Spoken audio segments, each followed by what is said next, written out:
شروع اللہ کے نام سے جو نہایت مہربان اور بے حد رحم والا ہے۔ اور بادشاہ نے کہا یوسف کو میرے پاس لاؤ۔ جب قاصد یوسف کے پاس پہنچا تو انہوں نے کہا اپنے بادشاہ کے پاس واپس جا اور اس سے پوچھ کہ ان عورتوں کا حقیقی واقعہ کیا ہے جنہوں نے اپنے ہاتھ کاٹ لیے تھے۔ ان کے ہیلے کو صحیح طور پر جاننے والا میرا پروردگار ہی ہے۔ بادشاہ نے پوچھا اے عورتوں، اس وقت کا صحیح واقعہ کیا ہے جب تم داؤ فریب کر کے یوسف کو اس کی دلی منشا سے بہکانا چاہتی تھی؟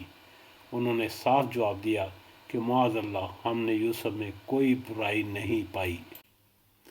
پھر تو عزیز کی بیوی بھی بول اٹھی کہ اب تو سچی بات سامنے آ گئی ہے، میں نے اسے ورگلایا تھا اس کے جیب سے اور یقیناً وہ سچوں میں سے ہے۔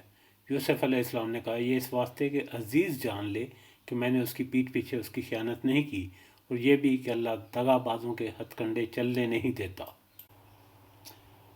میں اپنے نفس کی پاکیزگی بیان نہیں کرتا، بے شک نفس تو برائی پر ابھارنے والا ہی ہے، مگر یہ کہ میرا پروردگار ہی اپنا رحم کرے، یقیناً میرا پالنے والا بڑی بخشش کرنے والا بڑا مہربانی فرمانے والا ہے۔ بادشاہ نے کہا اسے میرے پاس لاؤ کہ میں اسے اپنی خاص کاموں کے لیے مقرر کر لوں۔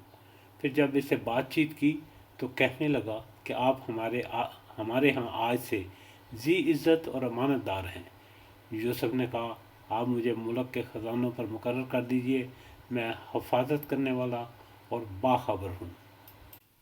اس طرح ہم نے یوسف علیہ السلام کو ملک کا قبضہ دے دیا کہ وہ جہاں کہیں چاہے رہے سہے، ہم جسے چاہیں اپنی رحمت پہنچا دیتے ہیں، ہم نیکوکاروں کا ثواب ضائع نہیں کرتے۔ یقیناً ایمانداروں اور پرہیزگاروں کا انجام کار اجر بہت ہی بہتر ہے۔ یوسف کے بھائی آئے اور یوسف کے پاس گئے تو اس نے انہیں پہچان لیا، مگر بھائیوں نے اسے نہ پہچانا۔